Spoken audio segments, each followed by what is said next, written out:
Hello, and welcome to Let Me Bore You to Sleep. My name's Jason Newland, and please only listen when you can safely close your eyes. There's naught for you to do. You can just listen to me talking about nothing. So I hope you're well. Today, well actually it's 7:31 a.m. on the 30th, Thursday, the 30th of July 2026. So yeah, wow. Near the end of another month. Can you believe it? Vinny's hunting a fly. Basically, that's what he's doing. He's hunting a fly, and he's been at it for a while. We just had a little sleep on the settee for an hour and 50 minutes, listening to some music on YouTube. I had a very strange dream.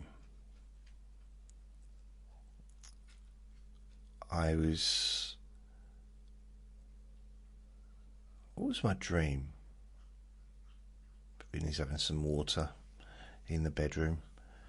There's no tap in there, it's just that's where his bowl is at the moment. I mean, I'll move it into here when we officially move into the living room for the day. Into the parlour. Into the reception room. What was my dream? Okay, I had this dream. That sounds familiar. Sounds like a very famous speech. Flappy ears. Not the person who did the speech.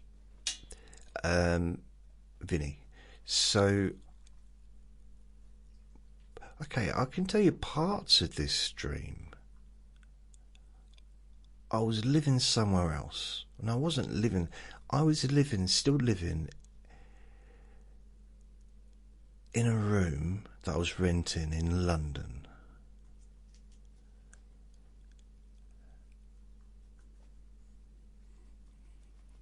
And I was in this place, this town. I'm not sure why I was there. I mean, there's different parts to the dream. I'm playing football.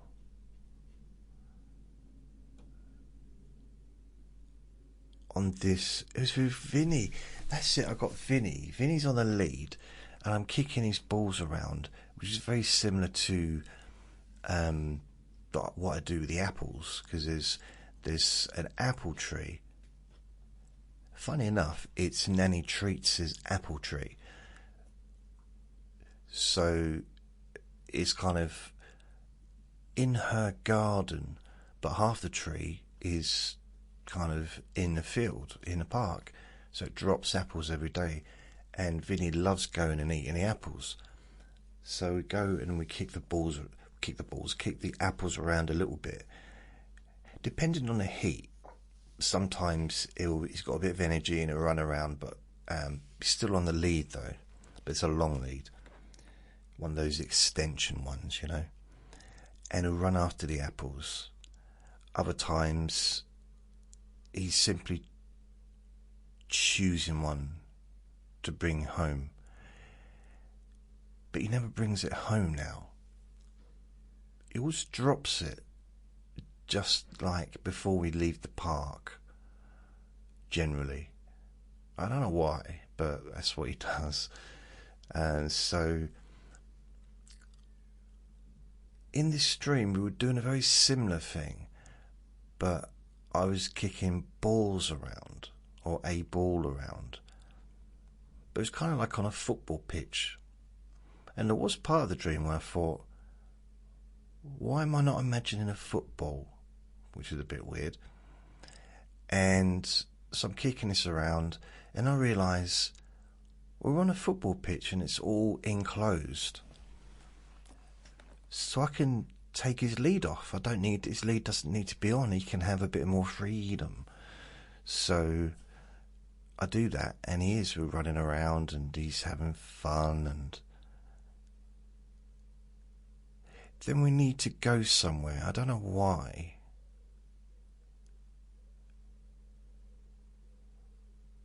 But I've taken my shoes off, my trainers off.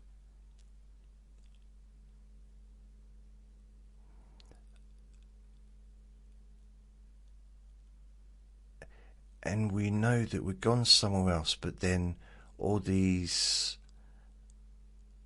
I think it's like a school or something, these kids start playing football.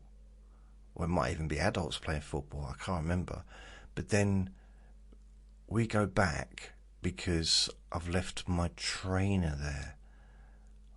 But no trainers, but I can only find one, and the other one's missing. So we're looking for it everywhere. And it's weird because the places that we're looking at for it weren't even there before we started looking. That makes sense. Like, I would turn to the right, instead of being part of the football or maybe the goal, there's now a desk covered in shoes. So we're looking, try and find my shoes, and I look underneath this bench, and there's loads of shoes exactly the same as mine, except mild differences, maybe a stripe here or like a different logo. Like, oh, I can't remember where we found it, but we did get, oh no, it was on a shelf. I think a teacher helped us find it. So, oh, there it is, it was on a shelf. And then we leave. And then there's all these weird things happen, and I'm with other people as well, so I'm not just me. We're in this town.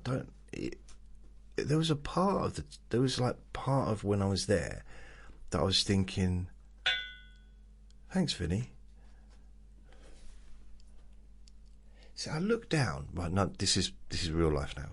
I looked down underneath the table, and he just made that noise. I looked down, and it's nowhere near the legs.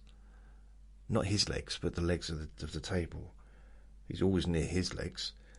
But the legs of the table are metal, so he must have banged it with whatever was in his mouth, which is like a chewy thing. But he's nowhere near the legs, so I think he just does it every now and then just to wind me up. So I'm thinking to myself while I'm in this place, maybe I'd like to stay here. Maybe, because I never really liked anywhere I've lived. And I thought, maybe this would be a place to live. Maybe this is somewhere that I'll really enjoy living. Like, as far as a town goes, you know, an area, a town, or whatever it was. Maybe it was a village, I don't know. Near the end of the dream, I'm looking for someone to show me around, because I realised that although I like the place, I've not really seen much of the place other than being in the town centre earlier in the dream, and there was like a marketplace, and there was some very unusual characters there, which you'd get anywhere that was quite busy, I imagine. In this country, it's always going to be different kind of people. And that's an understatement. And I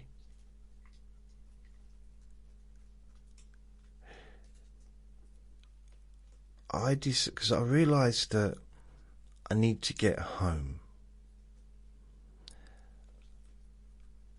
I need to go home because I couldn't stay there.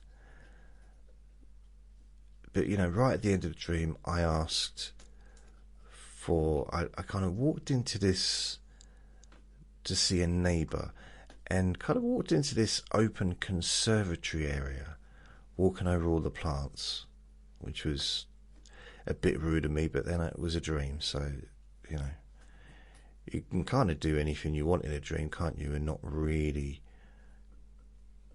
apologise, you know what I mean? And I knock on the window, and I see two people, then I see a third person pop up, and I wave, and they come out. One of them's at a piano, the other one's, I think one is playing a piano, and the other one's, I think, just standing to the right, and the third one looks like they were hiding under the piano, I don't know why, and they bounced up, and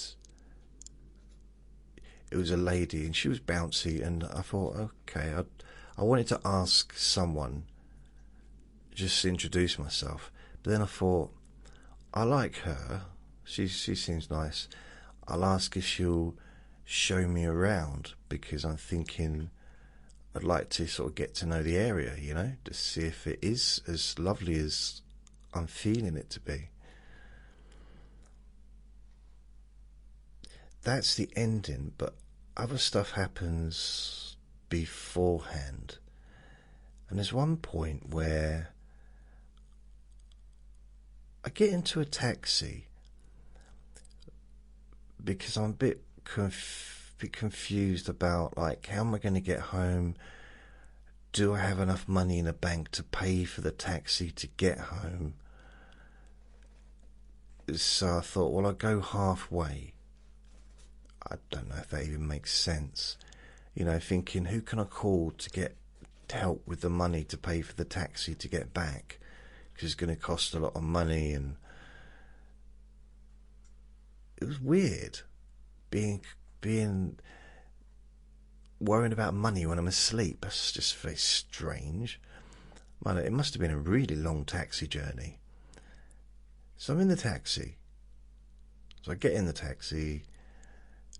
I don't remember ordering the taxi, but it just seemed to know where I was. I mean, it's dreams, isn't it? You don't need to phone for a taxi in a dream. It just appears when you want it, I guess. That's how real life should be. But I do draw the line at what, you know, how much of real life should be like a dream, because I have some very strange dreams that I would not like to be real life. So I'm sitting in the back of this taxi,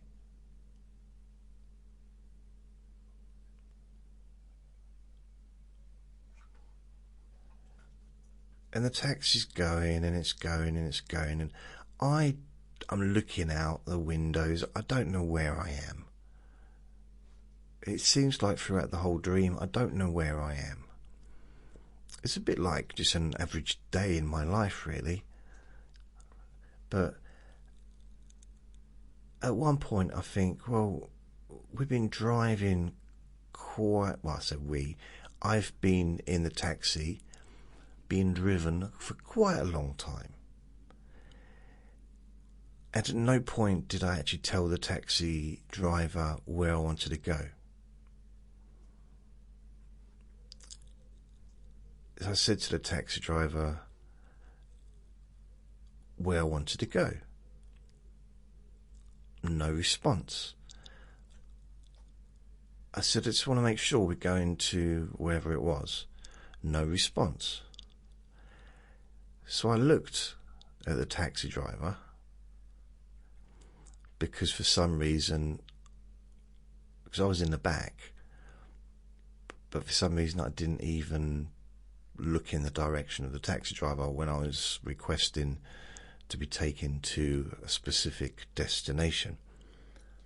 And I looked, and I realised there was no one in the driving seat.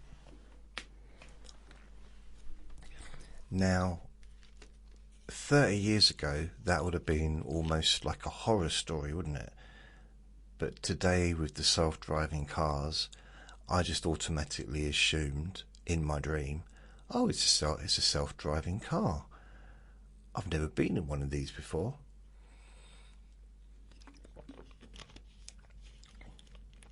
And so then I'm playing around with, it was a little bit weird to start with, but then I'm thinking,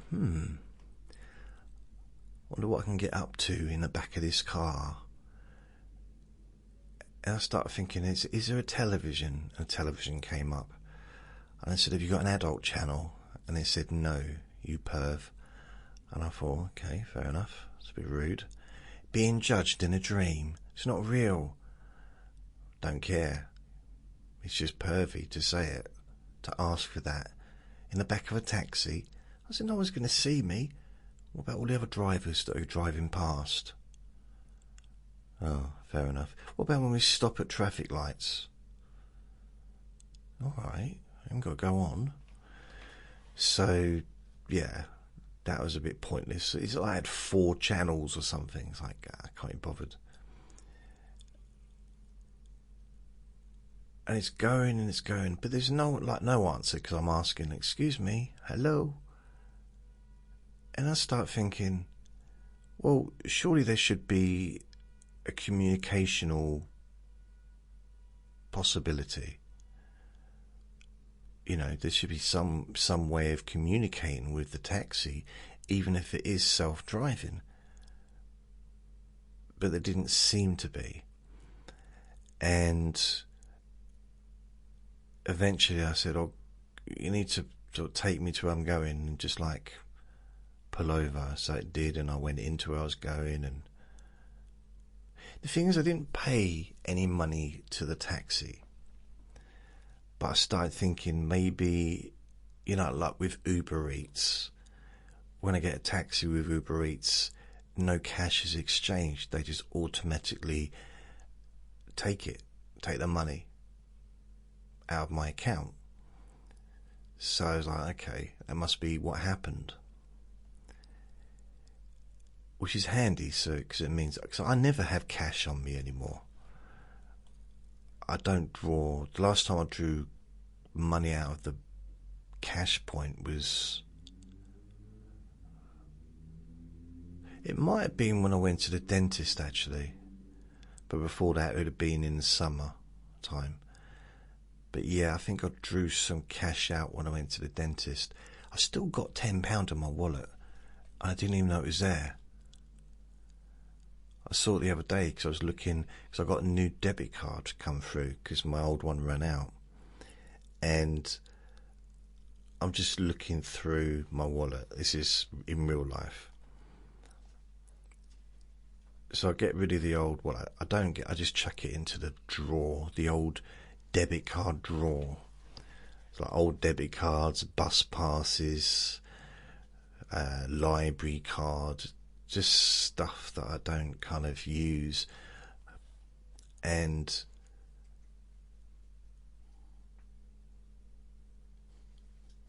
I noticed a bunch of stuff in the top of the wallet, you know, where people put money. Well, first of all, there's a £10 note. It's like, oh, that's good to know. And then I found a few bits and bobs, and in one of the letters, or one of them, is a piece of paper with my telephone number and a kiss. I think it was my name and my telephone number.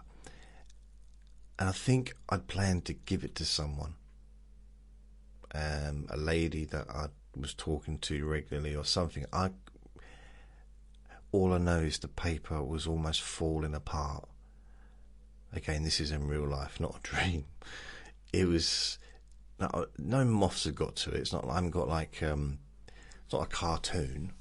I open my wallet and the moths just fly out. Nothing like that. But this piece of paper is absolutely, it was just old. It's been there for years and years. So I couldn't even tell you who I was planning to give it to, unless I just felt lucky one day and just wrote, put it in there. I had a similar thing with a condom. It actually, when I got it out of my wallet, this is quite a long time ago, but it actually deteriorated. It was just dry, like there was nothing left. It was just stuck in the wallet for, well, years and years. I don't mean to brag. So I'm just trying to think what else happened in this dream. So there was one point where I'm thirsty, and I'm saying to my landlady, I'm thirsty. Do you have any drink, orange juice or anything? And she said, she didn't answer because I think we just started talking about something else, and I was telling her about, oh, you know who I met in my dream? Clint Eastwood. I don't know why he was there, but I met him in my dream, and I was like, wow. I was going to say I was speechless, but that wouldn't make sense because I actually did talk to him. Plus, I don't think I've ever been speechless, but I did fumble a little bit. I don't mean, down there. I mean, I verbally, I mean. And do you imagine that, getting arrested for molesting Clint Eastwood? Wow. And anyway, because he's about 93, 94 now, he's a good age, and 112, something like that. And I just said, hello, Clint. And I wanted to talk to him. I didn't know what to say. And I asked him some questions with no interest in the answer. The question I asked him was, all right, when's your next movie out? I don't care when the next movie's out.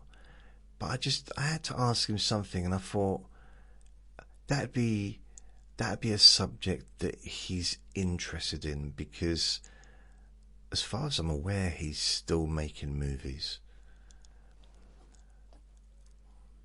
And he said, oh yeah, there's 2 coming out, but one will be coming out this weekend, but the other one is in a few months or whatever. I said, oh, okay. Well, thanks, Clint Eastwood. And he left. Very tall man. But then most people are tall compared to me, because I'm only 3'1". In real life, not in my dreams. In my dreams, I'm like 7 foot. Sometimes. I'm kind of stretchy. I can kind of do what I want in a dream, really. There was like a lady and a man in the dream all with me.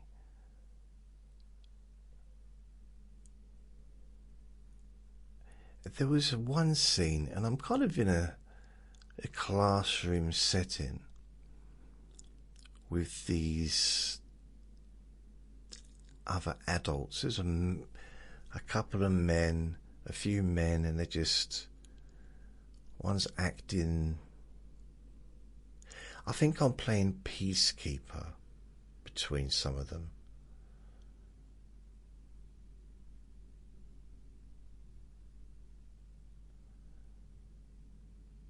Yeah, and before, because I'm going to go back, so when I was at my landlady's house asking for drinks of orange juice, because she didn't answer, and then she went off somewhere, and I realised I was still thirsty. Ironically, I woke up feeling thirsty, and I thought, well, I did see some bottles of water in my cupboard, so I had a little bit of cupboard space for where my stuff was.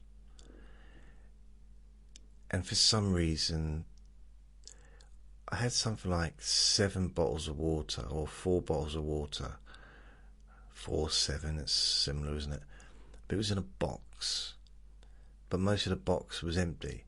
So I'm trying to, for some reason, I'm trying to put the box away back into the fridge. Which is weird, because my space turned into the fridge for some reason. So I'm trying to screw the box down.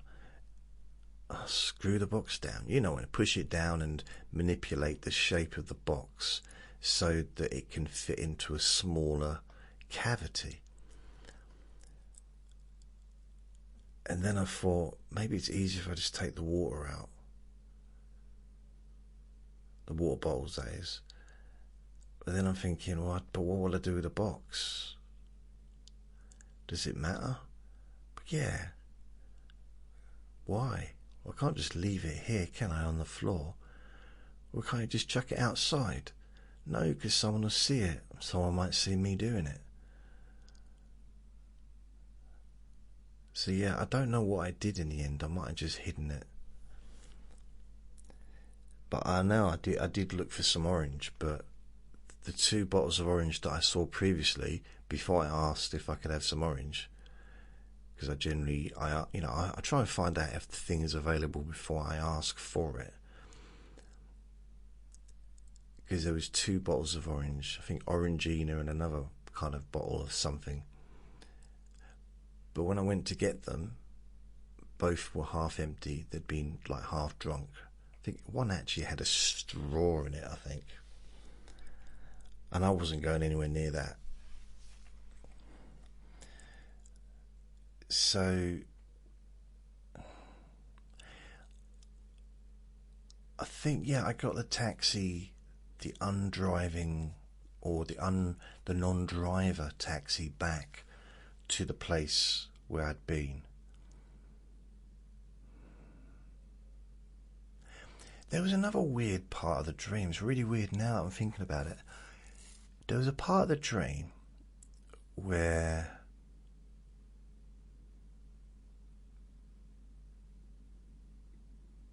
we were in a classroom setting, but it was all adults, and someone's looking out the window, and there was like a bread delivery to one of the other blokes. His mum was down there collecting some bread, but then it turned out that someone had come and grabbed the bread and ran off. And then we're looking out the window, and I'm thinking, no, I'm going to go down there, see if she's all right. I'm just going to just look out the window, laughing. No, they weren't laughing. I was laughing on the stairs, but I stopped before I got outside, because there's one thing being disrespectful, but there's an entirely different thing being caught being disrespectful.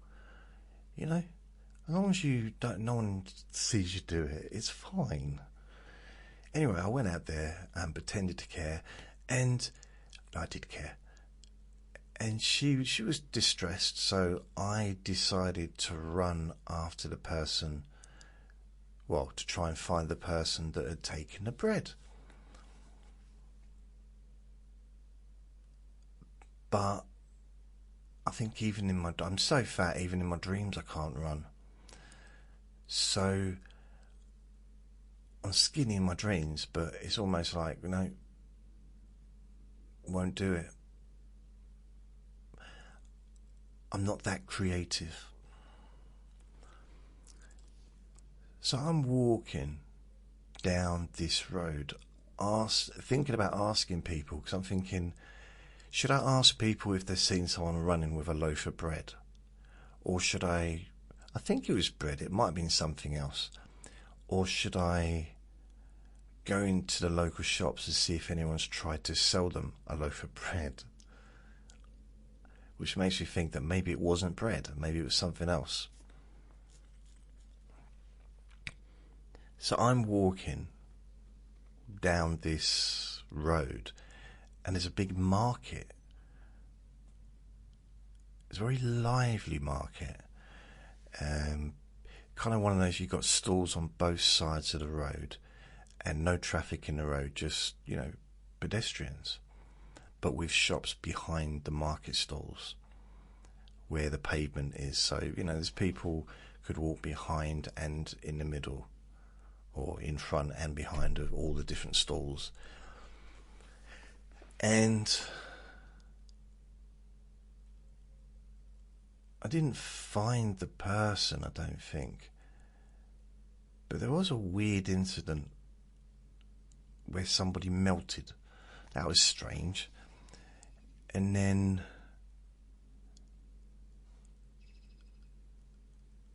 I came back. I'm trying to think of anything else that happened. It was emotional. And I think because I must have liked the female that I was with. Maybe I think she might have been related to me or something, I don't know. But I said to her, are you going to... Yeah, she was there for her boyfriend, that's it. She was there to sort of see her boyfriend, and I said, should we go home now? Maybe she lived in the same area that I lived. And she said, no. I said, no. I said, when are you going to go home? Or when are we going to go home? She said, not sure if I am. That's when I started thinking, ooh. So then I was thinking about it, like, well, she's in love. She probably feels that she is at home. Why would she want to go back to London if the person she wants to be with is here? That would make no sense, would it? I mean, if she doesn't have to, that is. So that's when I start walking, thinking, well, maybe this is a nice place.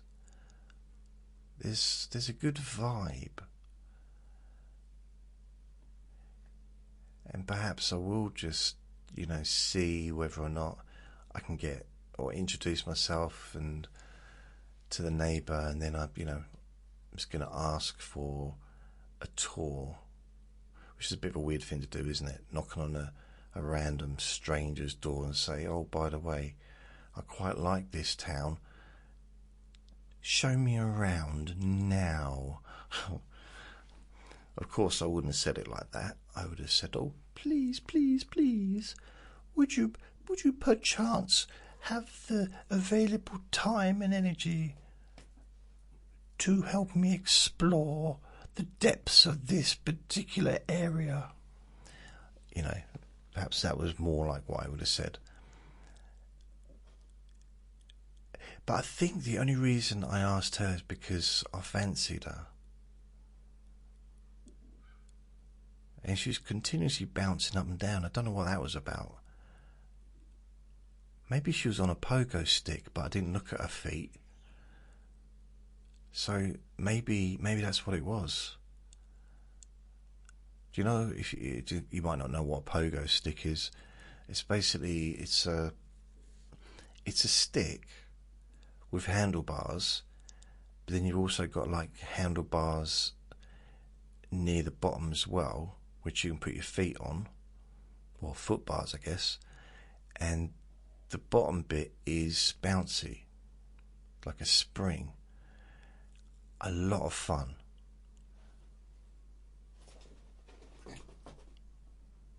Yeah, a lot of fun. And I don't know why adults didn't use that as a way of actually for transport. I don't mean instead of a plane or a car or a coach or a train. I'm not instead of, but it's got to be quicker than walking. It's more fun than walking, and I imagine it's got to be quicker than jogging. But then if you're going out somewhere, I mean, jogging for exercise is brilliant if you can do it. But it's not a travelling thing, is it? It's not a. I wouldn't class Vinny. He's still hunting that fly. He's literally he'll be on the chair next to me on the settee, and he'll be fast asleep, and I'll just be relaxing, and suddenly he'll move and be snapping his teeth into the air. I mean, his mouth would be connected. You know, it's not just his teeth. Again, it's not a cartoon. But it makes me jump. Really does. I don't bang my head off the ceiling because it's not... Yeah, anyway. I can't think what else happened in the dream. No. There probably was other stuff, but that's pretty much about it. I don't know if it was affected by a documentary I watched about a prison on YouTube. Yeah, I know how to enjoy light entertainment, but not sure. So I wonder what's in the news. What's in the news? Is there any nice stories? Richard Madeley. Richard Madeley. Richard Madeley walks off of great GMB, so it's Good Morning Britain, set over a pet peeve, as co-host says he's had... Oh, come on, I can't read this, it's like cutting it off. Would you like to pay for this article? Of course I don't. Richard Madeley. So those who don't know who Richard Madeley is, he's pretty much a television legend in this country.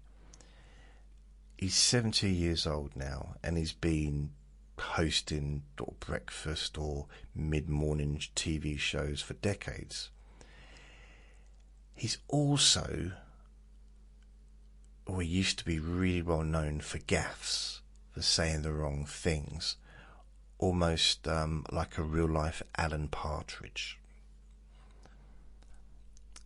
In fact, if you go to YouTube, there's actually channels, I think, devoted to him. So let's have a look what happened. He stormed off the set of the TV show after Kate Garraway teased him over his pet peeve during Tuesday's broadcast. They were discussing the headlines of the day when the conversation turned to irritating habits. Moments before the show turned over to the next show, Madeley admitted he hated people eating food next to him, particularly at the cinema. Garraway, 59, took the opportunity to roast her colleague, not literally roast him, but like pulling his leg or tickling his ribs or whatever you want to call it, pulling his plonker, and pulled out a bag of popcorn from inside the coffee table cabinet. As Madeley screwed up his face in disgust, she threw a piece of popcorn in his mouth and chuckled. "He's the fun police. He doesn't like people eating next to him." Madeley then sighed and walked out of the studio, prompting Garraway to declare, "He's had enough. He's stormed off set." He returned to the set after a preview aired of Hammond and O'Leary for their upcoming This Morning show. The broadcaster slumped next to Garraway, who continued to gleefully eat her popcorn before the show went on to an ad break. The playful moments comes after the show was plagued with a slew of mishaps. I mean,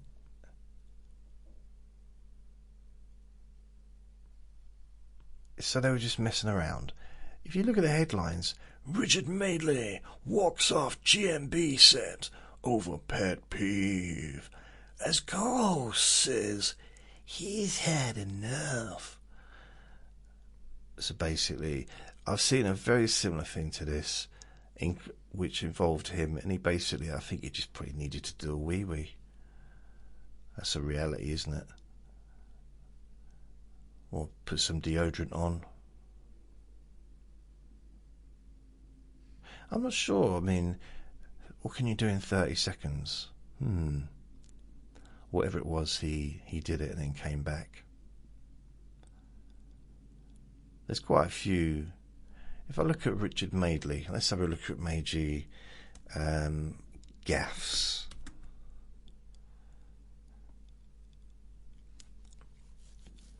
So let's have a look at some of the things that he's done over the years. I found one that says Richard Madeley's. This is the HuffPost.co.uk.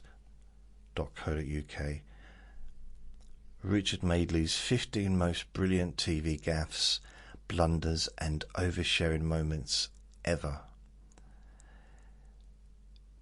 So it says, when it comes to must-watch live TV gaffes, no one delivers quite like Richard Madeley.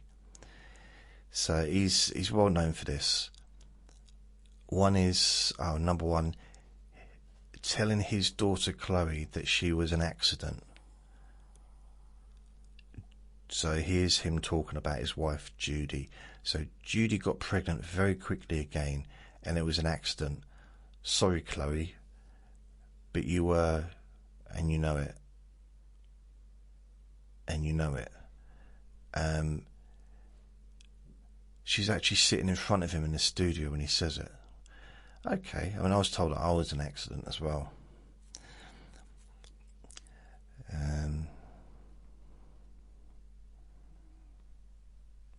Number two, trying to talk to a guest via video link, not realising they were actually sitting next to him.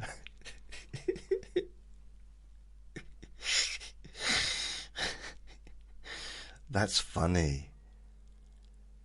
So trying to get a video link of someone that's literally sitting to the left of you. That's funny. I can hear what sounds like bagpipes.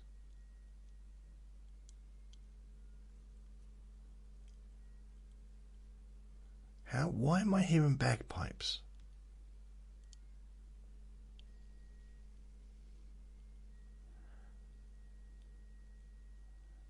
Oh no. It's really weird because I can hear bagpipes and it's coming from a neighbour's flat. I'm almost hoping it's just neurosis, because the idea of living next to someone that's playing the bagpipes is pretty much worse than having to be sectioned. It's like, wow. It's gone away now. I wasn't imagining it. Maybe it's just watching telly with bagpipes. Why though? If it's a TV programme with bagpipes, I turn it off or turn it over.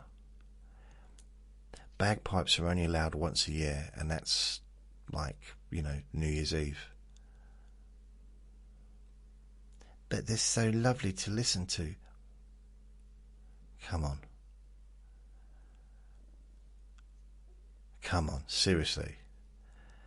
There's a reason when someone's a moany old moaner that just moans on and on and on and on and on and on and on and doesn't stop moaning, that they get the nickname windbag, right?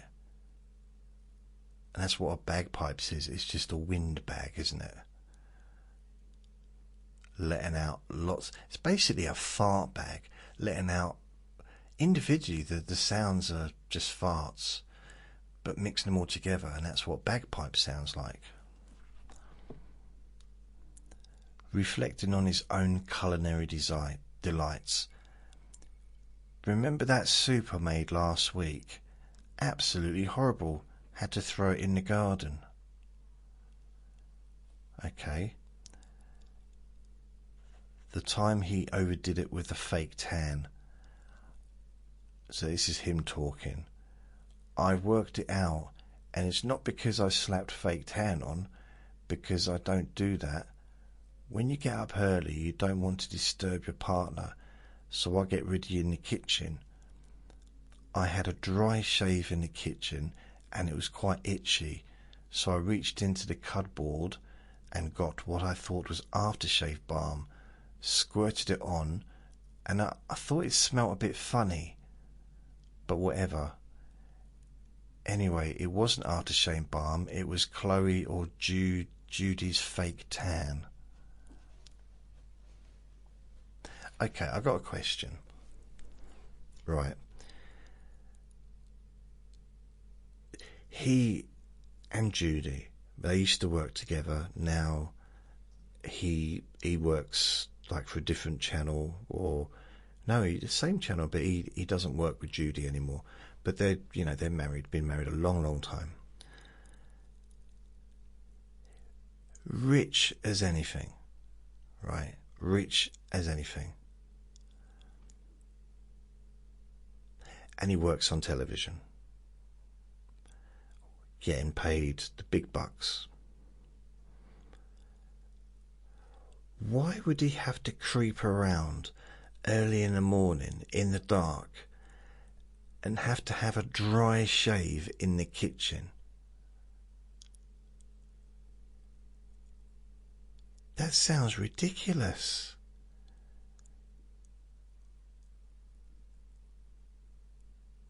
Is he that scared of his wife not to wake her up?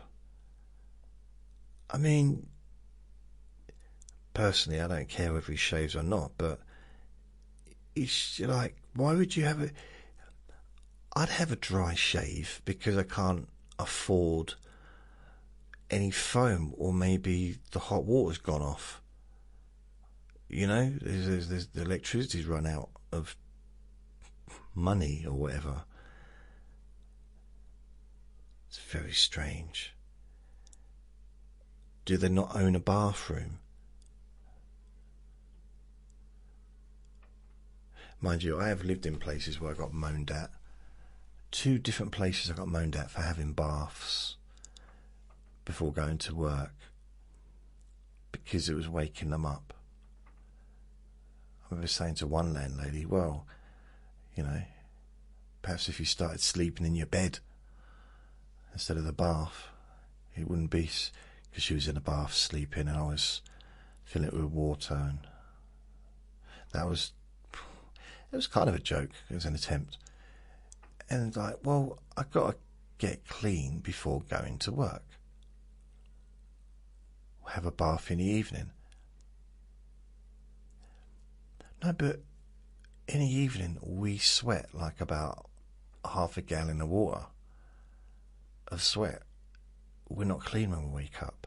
Even if you had a shower and a bath, even if you had 10 showers before going to bed, you're not going to be clean when you wake up. But so I ended up having to have, I think in one place I went to have a shower instead, but even that was too noisy. So I have to have a strip wash in the sink, and then have a bath or whatever when I got home from work.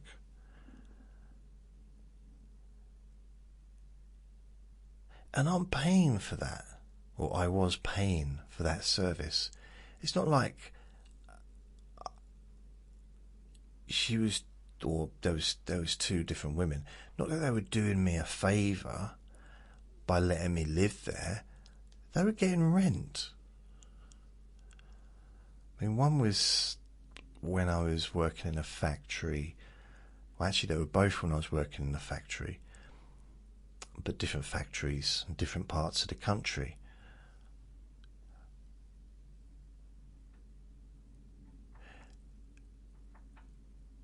I mean, the one in London, I got a bird on the windowsill. Can you hear that? Why are they on the windowsill? Seems a strange place. I've realised I'm a bit prejudiced against pigeons, because I love birds. Birds are among my favourite animals in the whole wide world. They just are. I love monkeys as well, little monkeys. But I just love, I've got a big fondness of birds. And all I do, I got one of my best friends in the world, Horace the pigeon, who I've known since I've lived here. He hasn't visited recently, but And I will feed pigeons. Well, I used to feed pigeons in the park when I'd fed the squirrels.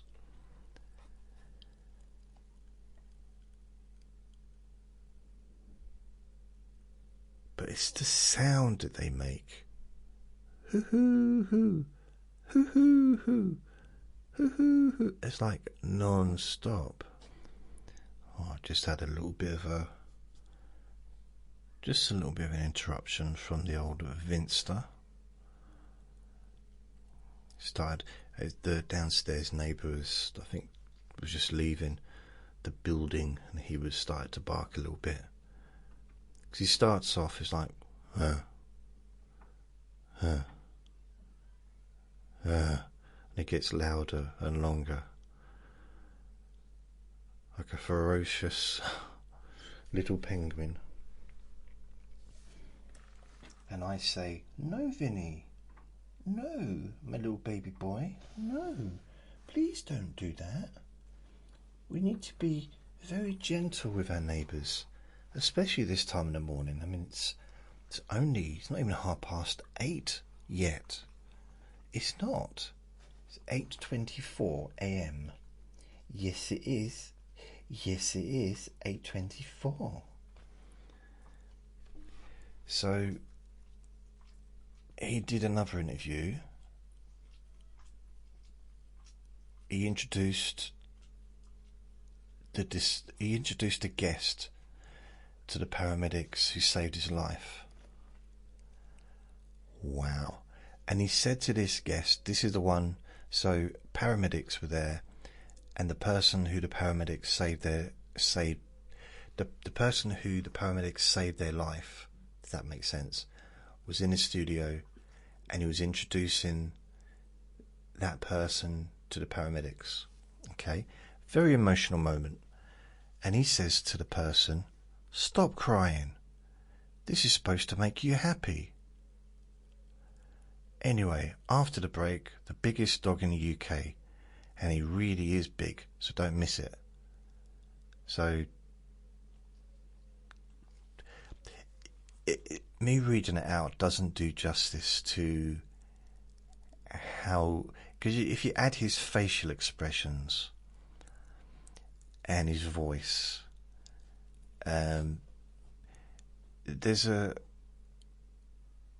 sometimes there's kind of almost a vacancy look, like he's not aware of what he's saying or who's around him. And there's an old saying, isn't there, read the room, and I don't think he's ever done that.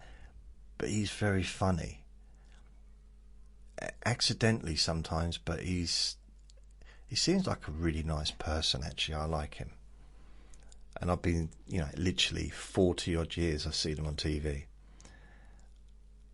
Not all the time, because I don't really watch morning TV, but I used to. But he's now on the 6 o'clock in the morning TV, Good Morning TV, whatever it is, from 6 till 8:30, I think. Even though I'm awake, I generally don't watch morning TV, because nowadays I'm in bed at least by 9. So I get up quite very early in the morning as well. Okay, so he's interviewing on this next one.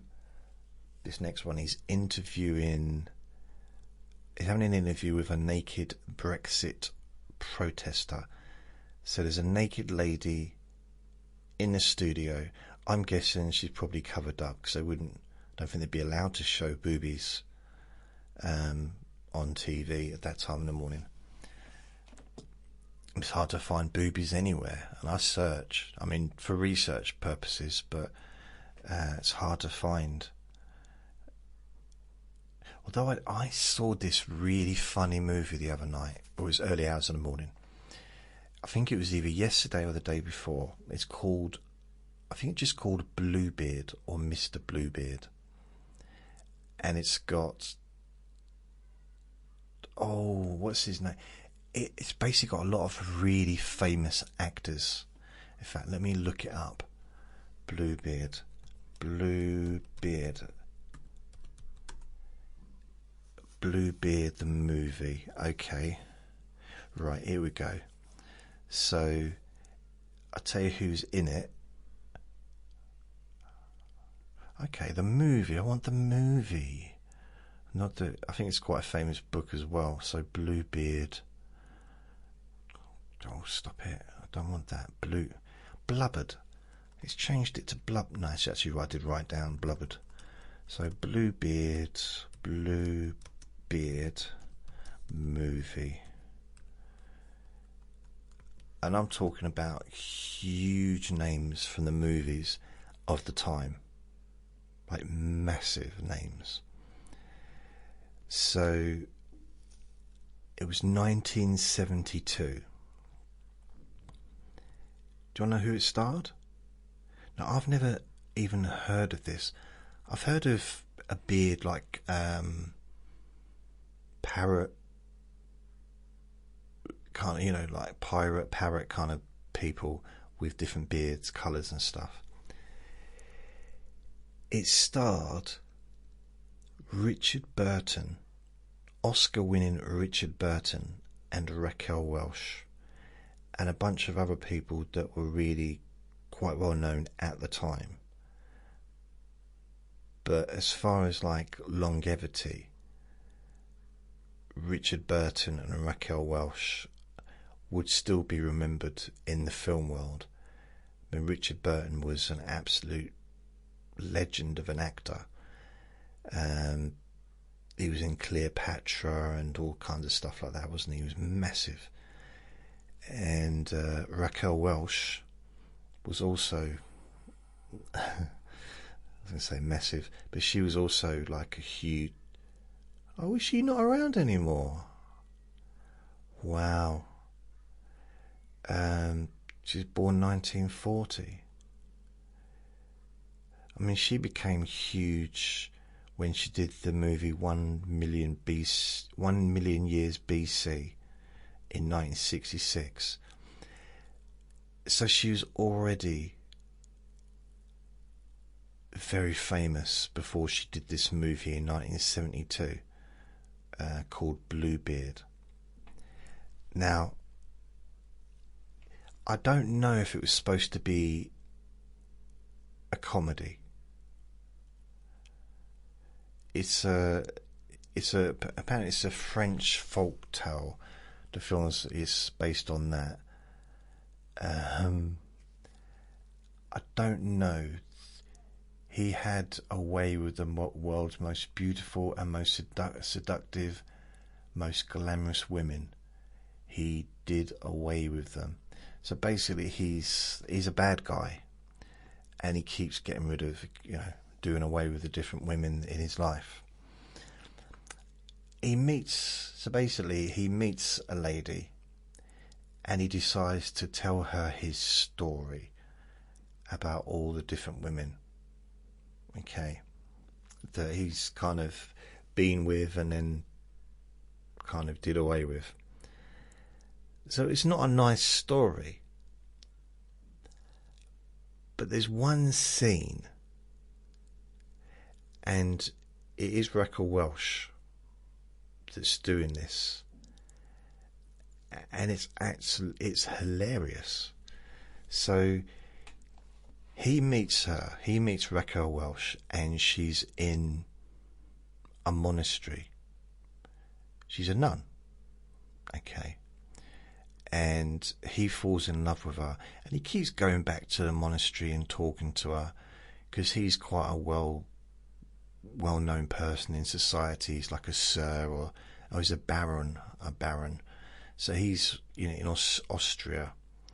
He's a veteran fighter pilot from World War One, and he had a blue-tinged beard. So he's a very well-known and respected member of society, lives in a castle, all that stuff. Anyway, so he's going through the different stories, but the story of Raquel Welch was absolutely... Well, the ending wasn't funny, but the story itself. So he's visiting her more and more regularly, pretending it's because he's like being religious and that. And he starts taking her out and declaring his love to her, and she's still a nun, but saying, well, I can't because I'm a nun. I can't do anything, but I can't be in a loving relationship because I'm married, married to the church. And he keeps insisting he's taking her out and wooing and pooing her, and he basically, she falls in love with him and she leaves the monastery. And then it's the wedding night. It's like the wedding period, and she says, throughout this whole thing, he can't function in bed. He's unable to complete the marital honeymoon cliche rites for whatever reason. I think it was a war injury. But he kind of wants to be known as a ladies' man. And so, I said, he woos and poos Raquel Welch, whatever her name is, Raquel Welch, and she's decided that she can't be physical with him, or she can't marry him until she's told him she needs to basically unburden herself by telling him about all the different men that she's been with. And he's like, well, you don't need to do that. The life starts now. Our life together is now. I don't need to know about the past. She said, no, but that's why I was at the church, so that I could pay penance for what I've done before. And I feel I need to do that with you. I need to get it all out in the open and tell you everything so that we can start on a clean slate. That's my words. Anyway, I mean, it's all my words, isn't it? Because I'm the one talking, but you know what I mean. And I swear this is one of the funniest, like if it was a sketch, it's such a funny sketch. So this part of the movie lasted for about 10 minutes probably. And she's basically, it's lots of different scenes where he's trying to be romantic with her, and she blurts out another ex and what they got up to. And just the look on his face and the awkwardness of the situation and how out of place it was that she'd sort of blurting this stuff out. Oh yeah, and then there was, and it went on and on. It's just really funny. I don't know if it was supposed to be funny. I really don't. But it was, and in the end, the ending wasn't funny, but like that period, and he seemed to really love her, but then he seemed to love all of them. I didn't watch the whole movie. I probably missed the first probably 20 or 30 minutes, and I did watch it to the end because it got me enthralled, just because there was something about it. It's an old film. I was like 2 years old when it came out. But to see Richard Burton almost, I imagine that movie was, I don't know if it was successful or not. I'm just going to look down. Does it say release? Critical response. Okay, it says here, someone said, there's no longer any novelty in watching the sad disintegration of Richard Burton's acting career. It's a bit rude. Another person said it was 123 minutes of unrelieved boredom and morbidity.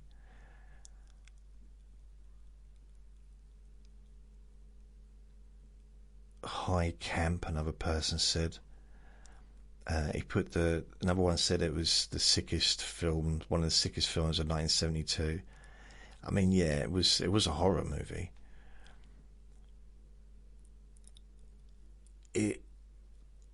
For that piece, for that spot with Raquel Welch, it was funny. Honestly, I was laughing because I didn't expect it.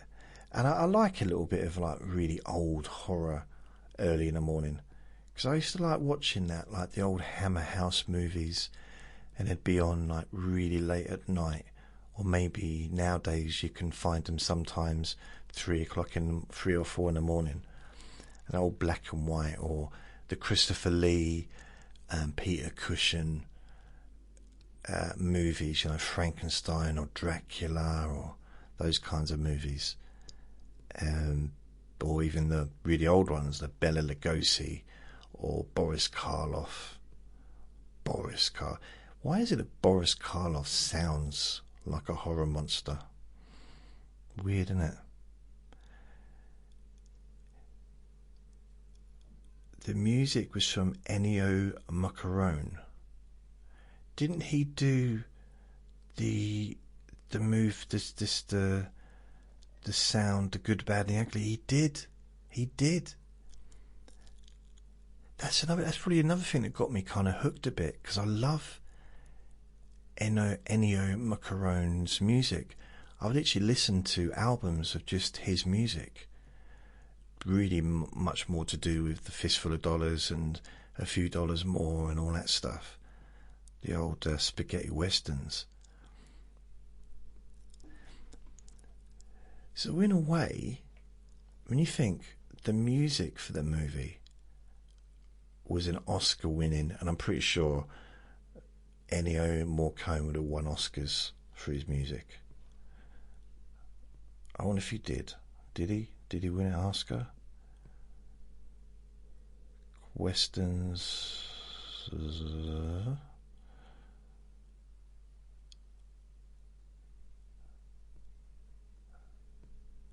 I wonder if he did.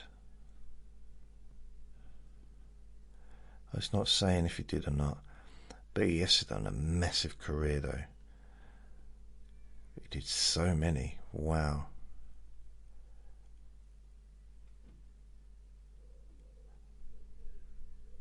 I wonder how old he was, or is. Oh, he was 91 when he passed.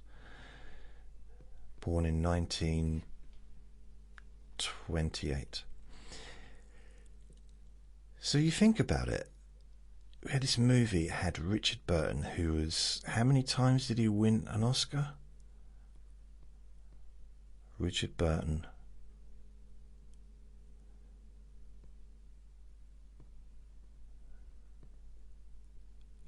See, I don't really remember it in early movies.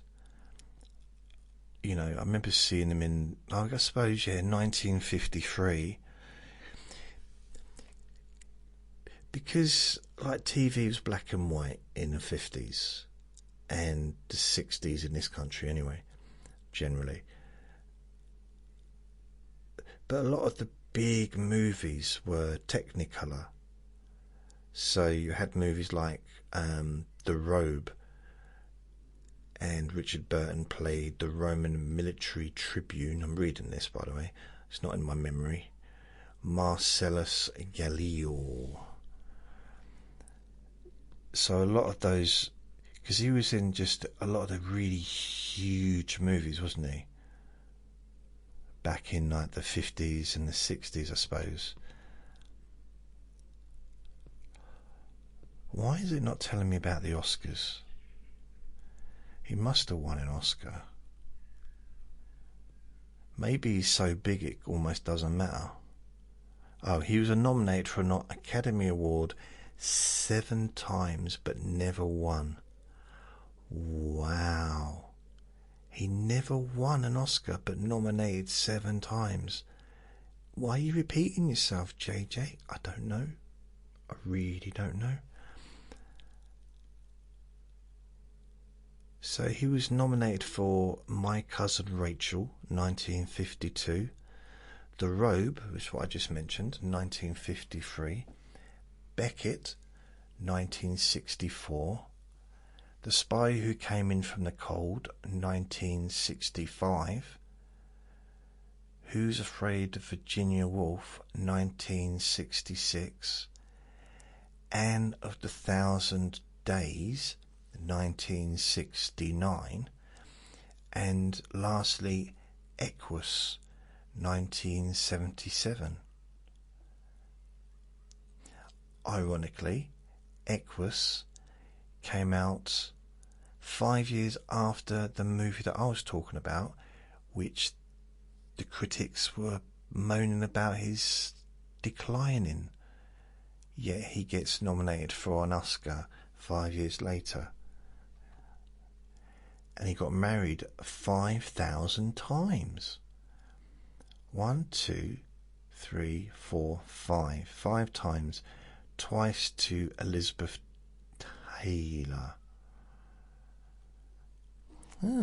He was Welsh. And let's have a look at his movies. So this page is too long, so it's going to be a different page for his movies. I want to see how many I remember. Main up, Richard Burton on stage screen. Okay, here we go. List of atheists in movies. What are you talking about? I think I've moved to a different page. No, Richard Burton. Okay.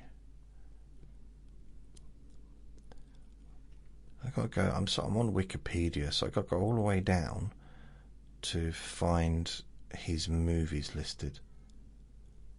That's very strange. The Robe. So it says here, bolstered by the Robe's box office collections. Oh, the takings at the box office.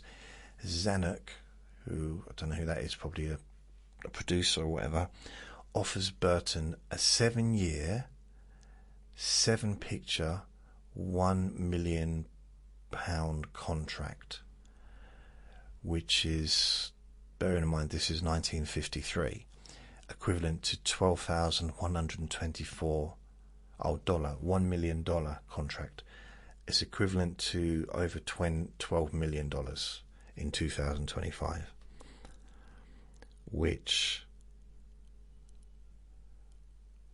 it just shows you the difference, though, doesn't it? If you consider that Jim Carrey got 10 million in the early 90s for one movie.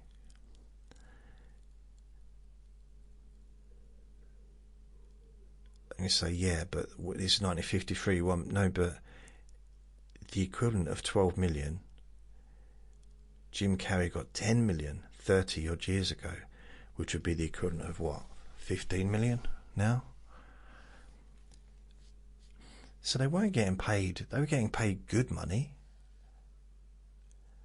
Really good for, mind you, the living, the cost of living was so cheap back then compared to now, in a sense of, yeah, £1 million in 1953. It's almost like unbelievable money, wasn't it? That was like it was like a made up figure back then.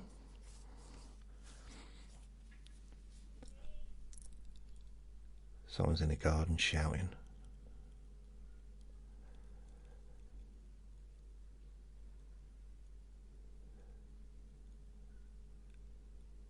He turned it down as he was planning to head home to portray Hamlet in the old Vic. Wow. So he wanted to earn he was earning £150 a week at the old Vic. So he chose that over the $1 million contract because he wanted to do what he wanted to do.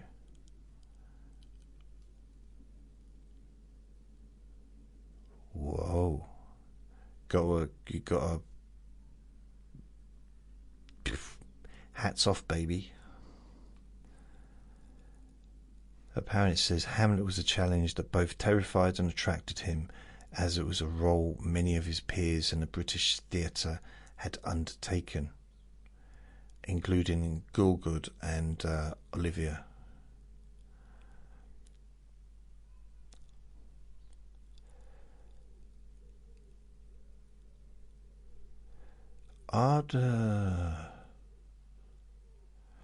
Where can I find his movies? This is a little bit annoying. I just want to go through them, see what ones I recollect. Recollect. I'm just going through it. I thought that would have been one of the main links on here, but it's not. No, it's not.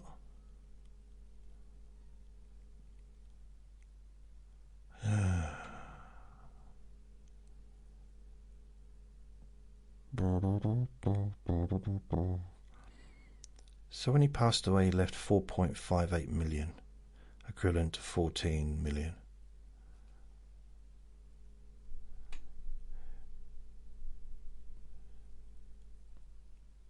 Oh, he's only 58, blimey. I want to see his movies. Well, not his, I don't want to see him. I want to just list of. Okay, right. I just had to click on that one.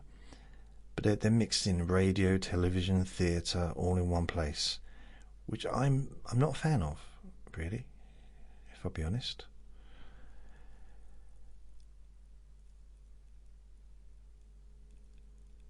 Right, it's all mixed up.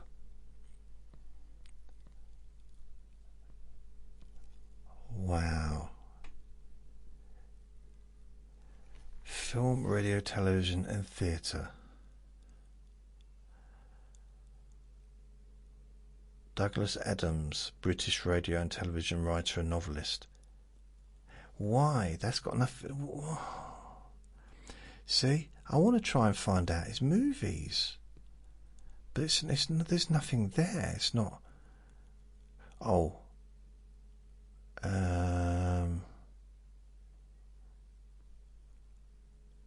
Right, it's not. That's weird. Why would they do that? Okay, I can find out. All I've got to do is just put Richard Burton movies, isn't it? Richard Burton. Richard Burton. Burton. Movies. Richard Burton movies. imdb.com. Right, okay. Right, the first one he did was 1949, The Last Days of Dolwyn. So 1950, Waterfront. So I'm just going to read out the ones that I remember. The Desert Rats. Yep, I remember that. That was 1953.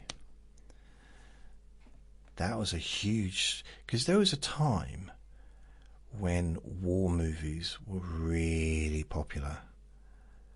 Really, like the big blockbuster Technicolor movies.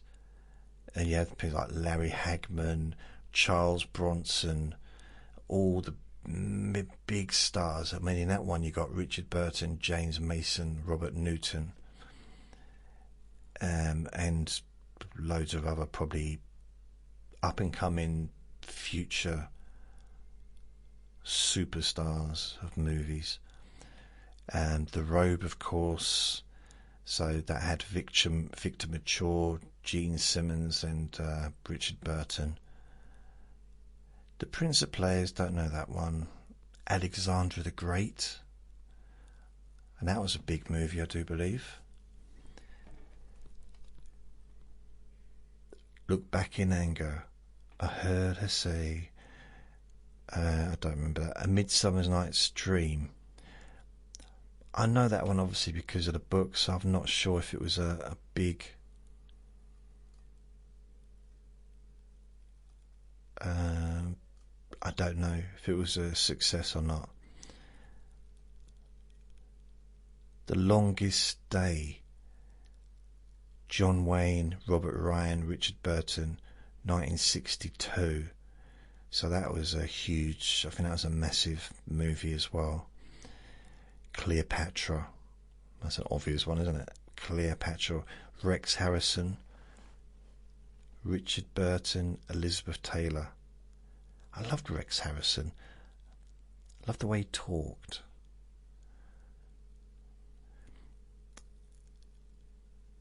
It's a Cleopatra. Isn't it weird? Elizabeth Taylor was the star of that movie. I know she was a star, but like, I didn't realise she was the star. Because you know, you get movies where the star isn't like the person that's named first. When you actually watch the movie, you realise, no, that's the star. A bit like with the Simpsons, the TV show, the cartoon, it was portrayed as being as Bart Simpson being the star of the show, but it's not. It's Homer Simpson. He's the star. It's about him. It sometimes is about the others as well, but it's ultimately about him. He's the number one person on the show. And you could agree or not, it's up to you. So here's another one, Zulu. This was a huge movie. So it had, basically, it had loads of actors, including,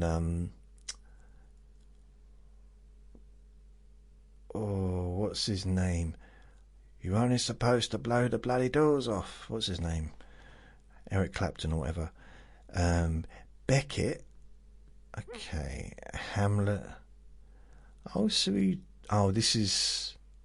Do you do it as a movie as well? Oh, right. Blimey. What's New Pussycat? That was a big movie, wasn't it? Peter Sellers. So he was in that as well.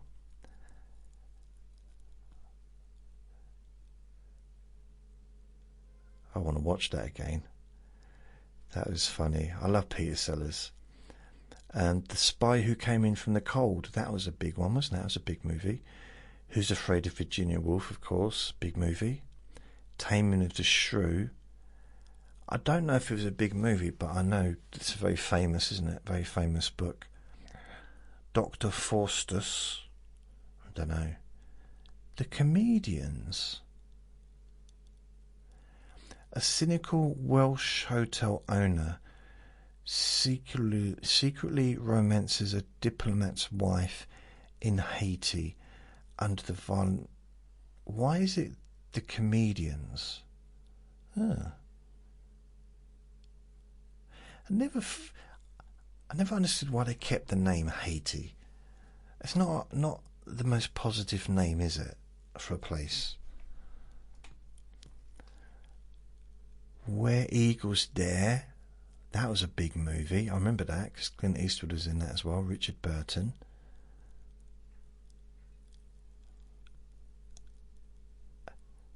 Right, I don't really... Bluebeard. It says 1972. I thought it was 1973. Oh well. So that's the one I was talking about at the beginning. And there was a bloke when I was in Ireland. That's it. Where? That was fun. Just like randomly just mentioning other men. Oh, I forgot about him.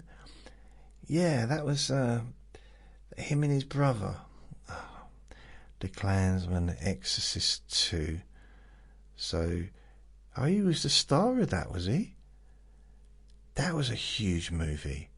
Those Exorcist movies, the first one and the second one, I guess, and the second one was big. First one was massive. He wasn't in the first one, was he? No. Unless he was he? Going back? Nope. Someone's car alarm's gone off. The Aquus. So that was the last film he got nominated for an Oscar with. A psychiatrist attempts to uncover a troubled, stable boy's disturbing obsession with horses. It doesn't pull me in. You know what I mean? His last movie was 1984. John Hurt, Richard Burton, Susanna Hamilton. Wasn't that a huge movie? So if he starred in a really, really big movie, wasn't it? Or am I just imagining it, that it was like a really, really, really popular movie?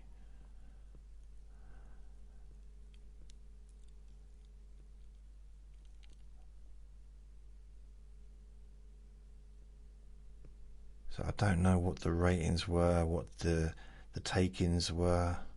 I kind of want to know now. I don't know why, but I do. I don't care why, I just do.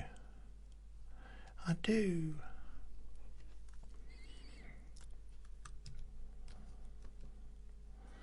Film.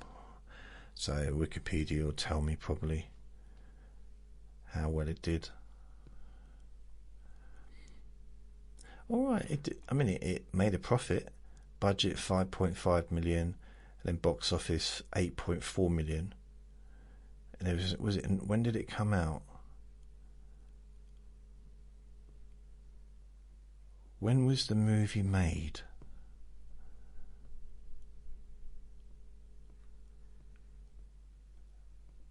It doesn't tell you. Oh, 1984.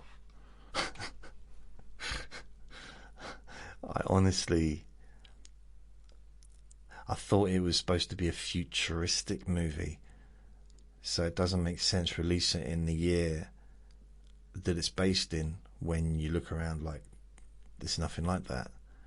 That was the whole point of the book, wasn't it? Because this is what George Orwell rather, predicted that 1984 would be like. But in 1984, when it was released, we could see that it wasn't like that at all. Yeah. The thing is, when they do like the movies, it took 8.4 million. God, the budget was 5.5 million, which would include all the advertising and stuff as well. What they seem to forget in these little bits is, what about the rental market? So the box office, that's the cinemas. But what about all the millions of people that rented it out? And then what about the money they got from selling it to TV stations? And then to streaming services? And then how much they got, when they sold the video, like directly, so people bought the video rather than just renting it. Because in the early days, I'm talking even like early 80s, you could rent a movie out probably £1 each or something like that. But if you actually wanted to buy the movie, it would cost, I think, like £60-70. And that's in the early 80s. So, so you could buy it off the shop, but that was they were probably paying 50 quid for it, and they wanted to make some profit.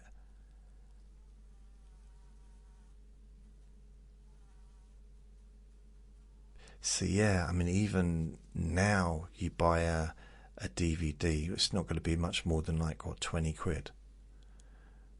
That's 40, 45, 46 years later. Crazy, isn't it? Crazy, completely crazy.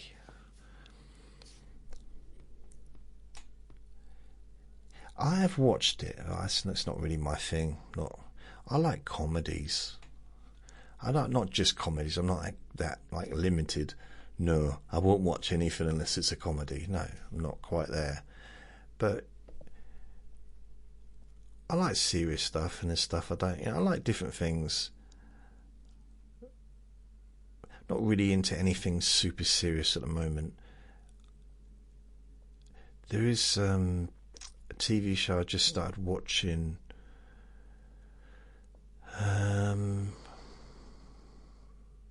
Is it Insatiable? Let's have a look. Insatiable TV show. Insatiable. I have to turn the TV on. Oh, okay, here we go. Oh, it's actually called Insatiable.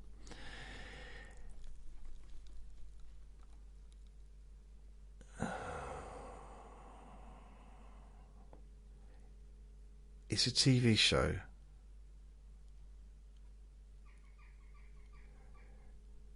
It's really weird. The Wikipedia has started off saying it basically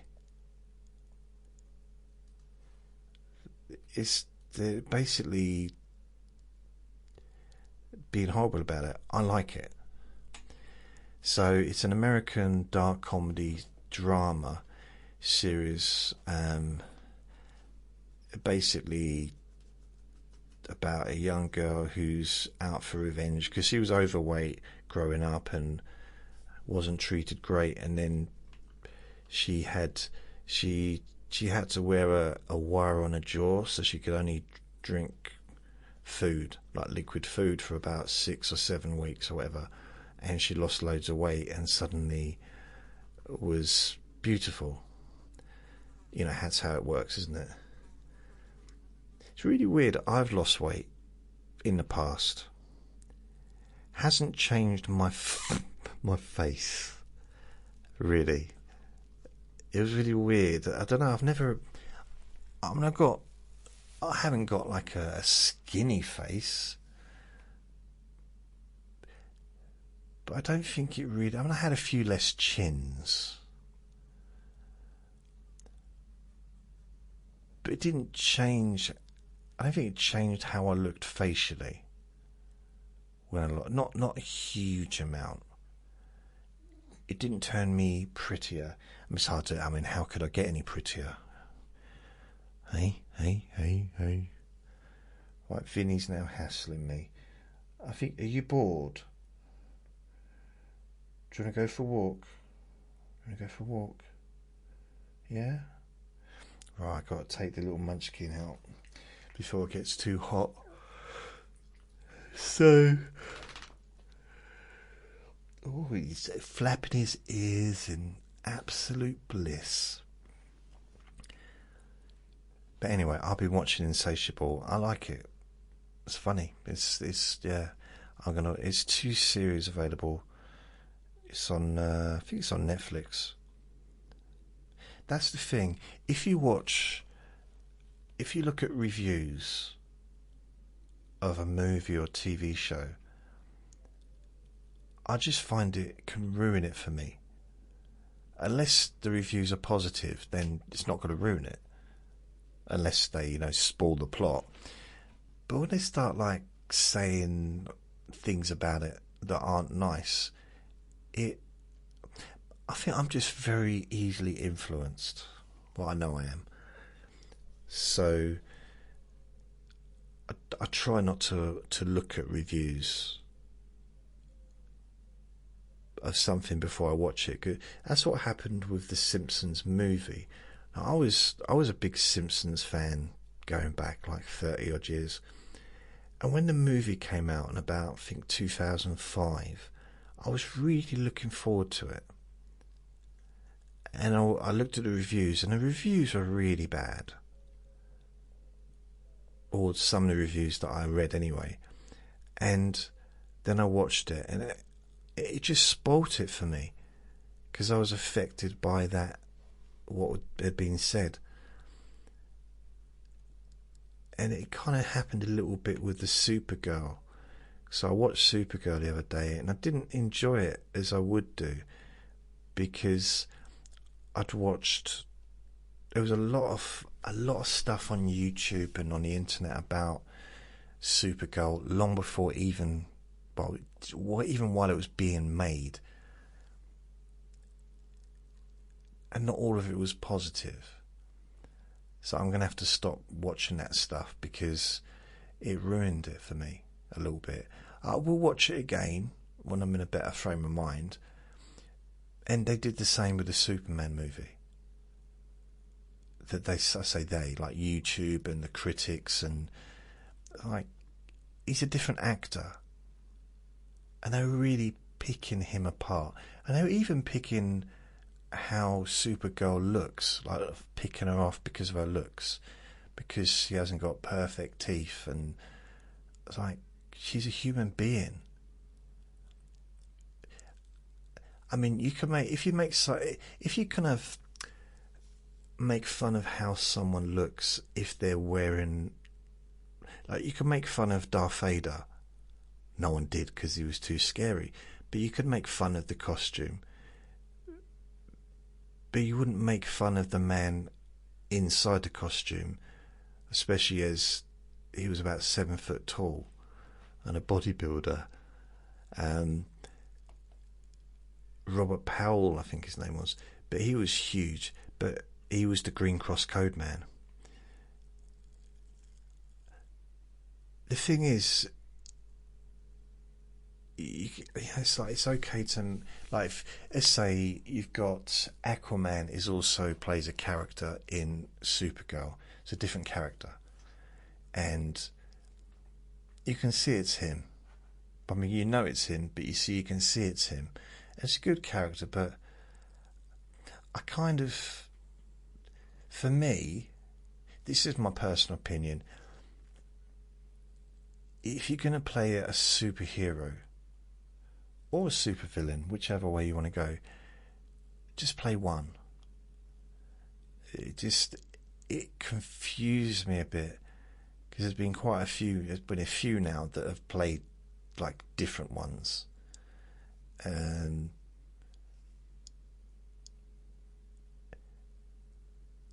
even the latest Marvel Avengers has got Robert Downey Jr. or Iron Man playing Doctor Doom. Now, I don't know how the heck they worked that out. Maybe,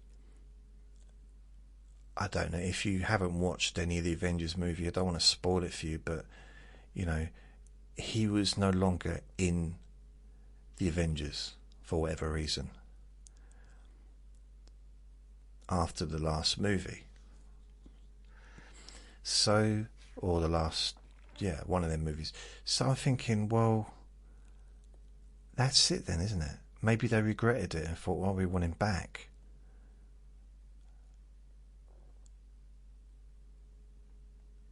Just kind of doesn't make sense to me a bit. Why? Why have they brought him? Because when he takes his helmet off, aren't people going to realise, oh, it's Iron Man? Maybe I'm being a bit slow, and it's happened before. I'm so slow, sometimes I catch up. I actually catch myself up, I do. Seriously, if I'm walking down like a straight road, I walk so slowly that I can actually, as I'm walking, I can see the back of myself. It doesn't make sense though, really, does it? No. don't know. I don't want to read any more reviews. And I think the Millie, or whatever her name is, who plays Supergirl, I think she plays her really well. I really liked the Supergirl in the Flash movie. But it's probably because I just thought she was really gorgeous, to be fair. But she's very serious. So I don't think she'd have been much fun. Not her, but the character. That character of her wouldn't have been much fun in a movie. She was very much... But then, if you look at the first two, like the previous Superman, he wasn't exactly Mr. Jovial, happy, jokey, was he? I know some people loved that about it. You know, I think a lot of people that love the DC over Marvel is because DC is more serious. And although they seem to have introduced a bit more humour, especially like with the Flash, and Aquaman. No, Aquaman's is DC. Is that Aquaman DC or Marvel? It's Marvel, isn't it? Or is it? No, it's DC, isn't it? DC.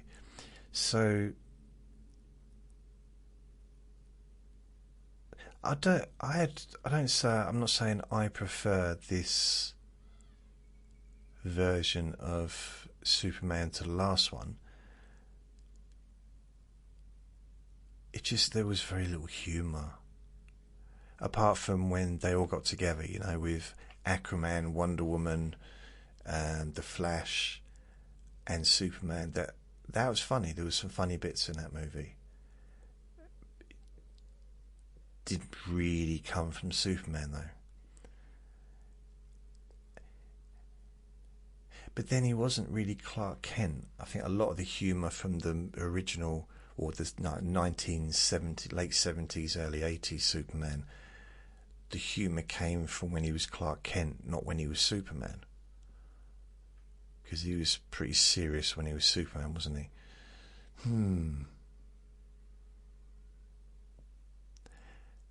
But then Batman. I think Batman... It's just... I prefer the original movies, like the 88, 89, with Michael Keaton and then various others, to the more recent Batmans, because they weren't as serious. They're still a serious character, but the baddies were kind of funny.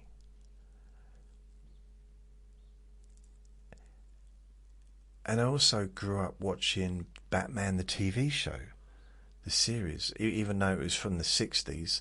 They used to show repeats on Saturday mornings. So I was like, at the age of 8, 9, 10, watching Batman on TV, like in the Saturday mornings, and loved it. Absolutely loved it. So after watching, and it was so funny. It was ridiculously funny. It was just silly, which was the whole point of it, wasn't it? And the thing is, Batman was serious. He was serious in that. He did it with a straight face. In fact, both of them did that. Batman and Robin both did it with a straight face, even though everything around them was just ridiculous. But then they turned Batman into being having a straight face, and everything else is serious around him. I don't know.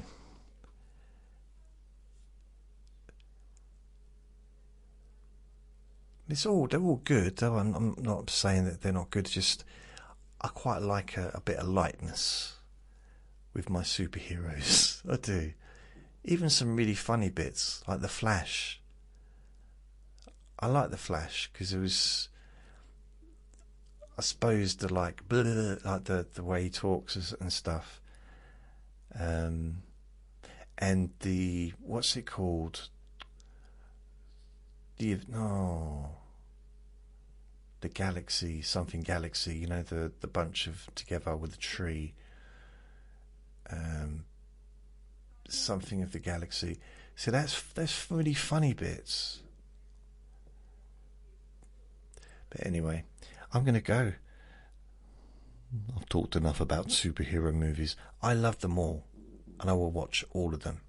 Every single time a superhero movie gets released, I will watch it, regardless whether it's good, bad, whatever. I will watch it because I am dedicated. So I've now got someone blubbering on very loudly in the garden, so I'm going to go. So thank you for listening. Remember to be kind to yourself, because you do deserve to be happy, and be gentle with yourself. You deserve to feel safe. Lots of love. Bye.